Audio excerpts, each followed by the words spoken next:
Welcome. I'm Jeff Davis. I'm the regional editor for the Capital Communicator, and I'm the head of J. Davis Public Relations in Baltimore. And today we're with Rebecca Teaff with Redstart Creative. Welcome, Rebecca. Hi, good to be here. Let's just get started and talk about Redstart Creative. How and when did you get started, and who's on the team? Great. So Redstart Creative, I like to say we're a branding and digital marketing firm. And now we actually have a team of 10 employees and various contractors we work with. However, it started out, it was just me 13 years ago. I was a graphic designer, decided to go out on my own. And I thought, I'll just design logos and, publications. It turns out I like to talk to people, so I should not sit at a computer all day. So over the years, we've evolved into a larger team, very specifically working with mission-driven organizations. So lots of nonprofits, a lot in the areas of social impact and equity. So education, environment, disabilities, housing. So that's a little bit of where we do the work we do. And then go into some of the services you offer in those markets. Sure. So when we say branding and digital marketing, people are like, I think I know what that means, but I'm not sure what that means. What that really means is we can help you figure out how to talk about yourself. So who you are, what you do, and why you matter. Some people call it stories. Some people call it core messaging. Some people call it brand messaging. We'll help you with that. Then we'll move into your visual brand. Do you need a new logo? Do you just need an update? We can help with that. And then moving into, we do full website design and development, digital marketing that includes content writing, social media, and then we do all graphic design services. So some clients may come to us just for a rebrand, and then have other clients where they're fully outsourced CMO, and we're doing all of their marketing support each month. Great. We've seen a lot of changes in the creative world recently. I'm sure you have too. So what are some trends you're seeing? What are you seeing in the creative world? Well, I think it's really interesting. And I always think operationally, I said I was a graphic designer, and now I've just really embraced the CEO role, which I love, leading and helping to grow my team. One of the changes that I think we were seeing come along for a while, and really we saw it come to fruition during the pandemic, is the idea of hybrid teams or remote teams. There's a company called 37 Signals, they're behind Basecamp. They've been writing about remote work for 10 to 15 years. And so we were a hybrid team prior to the pandemic, went fully virtual during the pandemic, and are now back to our hybrid model. But that's been part of the creative world for a really long time.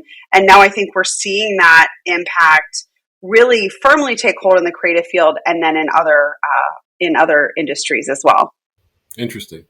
So how would you describe Redstart, looking at both of those areas, the work setup and the services? How are you different from other creative agencies?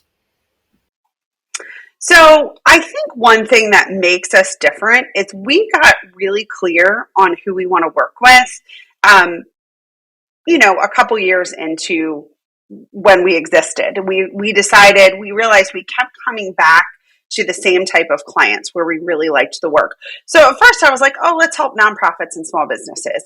But then we started to get really clear on, we seem to be really in sync with these types of organizations. And then we realized, hey, us as a team, we have a lot of common values that also seem to be attracting us to these clients.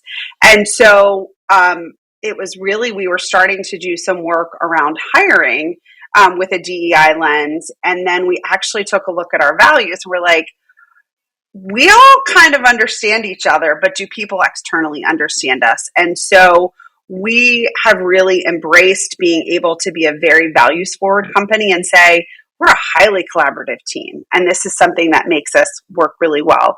We're a team that loves to work with people from diverse backgrounds and perspectives because we feel like it makes us better. And we're very forthcoming with that. We actually put all of that into our proposals.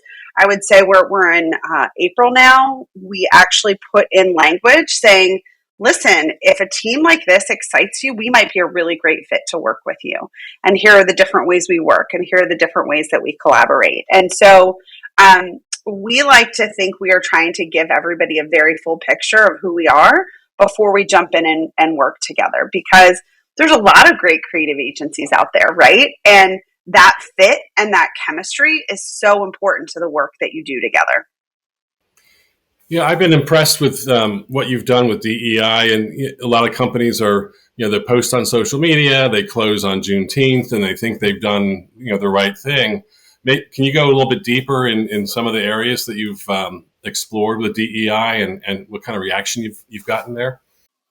Sure. I think the biggest thing is, as in all areas, we should always be constant learners, right? So just because you've done one thing doesn't mean you check that box off and it's done. That's the same with creative skill sets, right?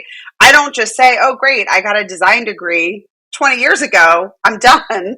I'm consistently learning new things. And I think you have to think of it the same way when you're doing DEI work or culture work. You're constantly evolving, you're constantly learning, you're constantly kind of getting a check on that. And one of the things for us we realized was we were getting ready to hire for a position. And I thought to myself, I was like, these two finalists are kind of like me. They were both women. They were about the same age. They had kids about the same age. We didn't live too far apart from each other. And I thought, if I'm here, we should really make sure we are looking at a lot of people from a lot of different backgrounds, because it's going to make you think, it's going to bring different skill sets and different lived experiences. So one of the first things we actually did was worked on defining our values, but then we actually moved it into a culture fit interview when interviewing people for our team. Like, again, when you go through something like trying to survive a pandemic with a tight-knit team, and then you realize, oh, we have to hire somebody, you don't want to upset that mix, and you try to figure out what is it. So all of our interview processes, we actually do 30-minute culture fit interviews with myself and two of my team leaders, because we want to get a feel for who you are. We want you to get a feel for us to see if that's a good fit. Then we'll get to the longer technical interview, because skill sets can be trained, processes can be learned. And we've found that culture fit interview, I think, looking back in the last 13 years, I think that's one of the best things we could have ever done. Because when we we hired in last year, we hired quite a few people. And when we look at how long they'd only been on board for 3 months, and we feel like they'd been part of our team for 5 years. And so it's great because we're getting great talent, but we're also making sure the team meshes really well. And again, looking at it we're an organization, we're working with people that are moving the needle on social impact and equity. And so if we use those words in a culture fit interview, or if we use the words like social justice and that makes you uncomfortable, it's probably not a good fit for us. So we've got some people that may be self-selecting. We've got some people, and they will start talking about causes that are passionate to them, or how a creative project helped them express something. And you're really able to dig deep, and talk about.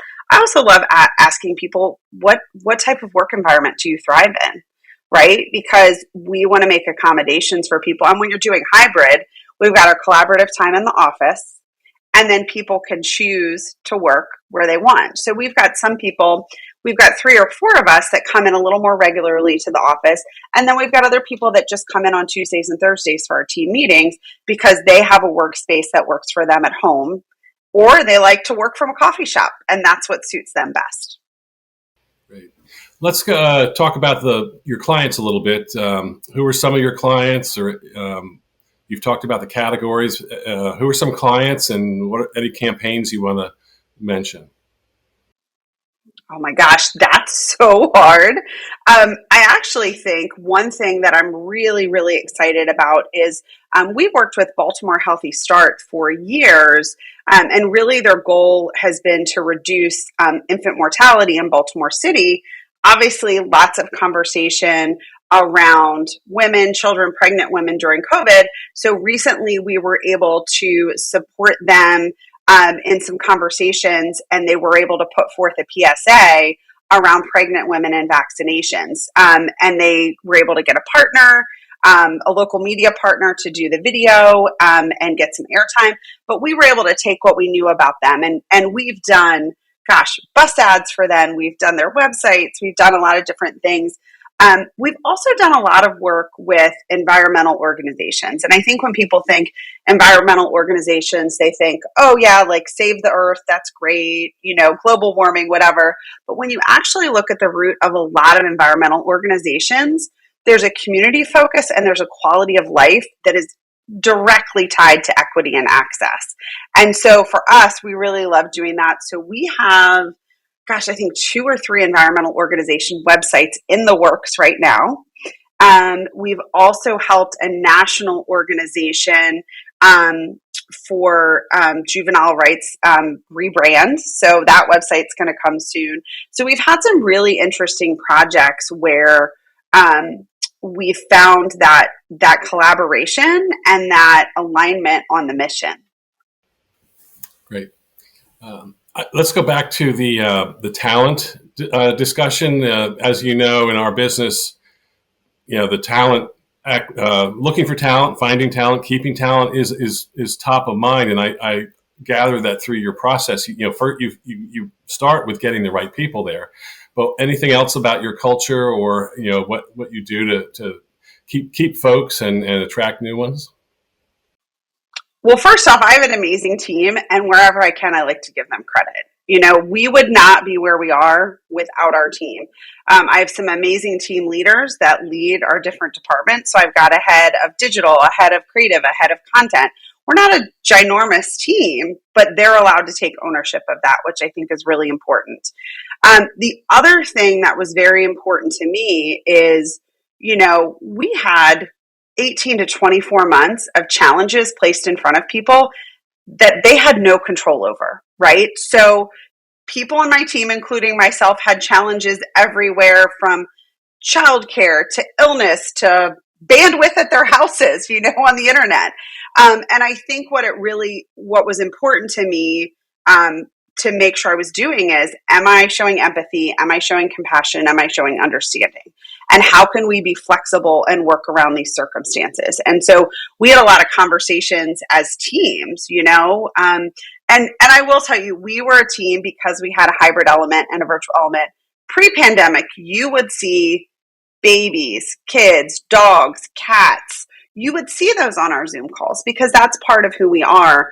And I love sharing this anecdote. It was early on in the pandemic and it was a Zoom call, and somebody's kid on the meeting walked through the background dressed like a burrito. And I was like, this is amazing, right? We all live lives. That's part of who we are. And in the hiring process, one of the things we've added to our job descriptions is we really invite you to come as fully who you are as much as you're comfortable, and to not feel like you have to have a work self and a home self. So we think that's really important, and understanding that, listen, you might not have a day where you have to come into the office because your kid is sick, or something broke at your house and you have to wait for somebody. That doesn't mean you still can't do your job, right? You have to let somebody in your house for 10 minutes. Great. You have to wait for 5 hours to let them in. And so I think for me, it's really having compassion and understanding in difficult circumstances. And the other thing that we do as our team has grown, obviously we make sure we have regular review processes, but I make sure I sit down one-on-one with every team member once per quarter. We actually have a little evaluation form just to prod some feedback, just for them to say, hey, I think this is working. I'm confused about this. I have feedback on this. And we have a pretty consistent feedback loop, but also I think having some official times to say, let's sit down and talk about this. And what are you thinking? And we've been busy. And so one of the things I've been saying is this, I think you have a really great thing to share with me. Give me 10 minutes or give me a day and let me sit down and be fully present in this conversation with you. Because I think sometimes as leaders and business owners, we are pulled in so many directions. And I just like to make people say, I think what you want to share with me is really valuable. I can't be fully present right now, but let's make the time so we are fully present. The other thing that we are working on is, as part of our DEI work, we did our values, all of that. We're actually doing a job description audit. So recently, everybody actually did an evaluation of their tasks, and then we're going to go ahead and revise job descriptions. And then that'll lead into a salary audit, which I think is also very important. So those are some really big steps that we probably envisioned a year and a half ago. And so now they're coming to fruition, which is really very exciting. And that's important. It's important to know that you're compensating your team well. And then the other thing we did when we revised our handbook last year, we did add a considerable amount of paid time, because our team is made up of full-time and part-time people, but we feel like if you're 20 hours or more, you should still have that time off. So we went ahead and we really evaluated what are the days that we're going to be off. How is that, equal across different roles? So that was a really big thing too. So when I look at it, I think we've been doing this work intentionally for a little over 2 years. And I still have a laundry list of things I want us to do. And we're still going to continue working with the consultant we've worked with. Erica Corday has been amazing. We're going to work with her every other month this year, and keep moving on that, because we find it's really helped us to identify who we are and the role we want to play, and be a great place to work, but also be a great place to work with as a vendor. Thanks for joining us today. Is there anything else you'd like to add? Oh my gosh. Well, I know we have a very short amount of time. So no, I think really just a thank you. I love being a business owner and thinking of these larger things. And one of my hopes is by, coming on here and chatting, that other business owners can say, oh, that's working. And I think the biggest thing I see is when you care about your employees, when you give them autonomy to go ahead and do their own jobs.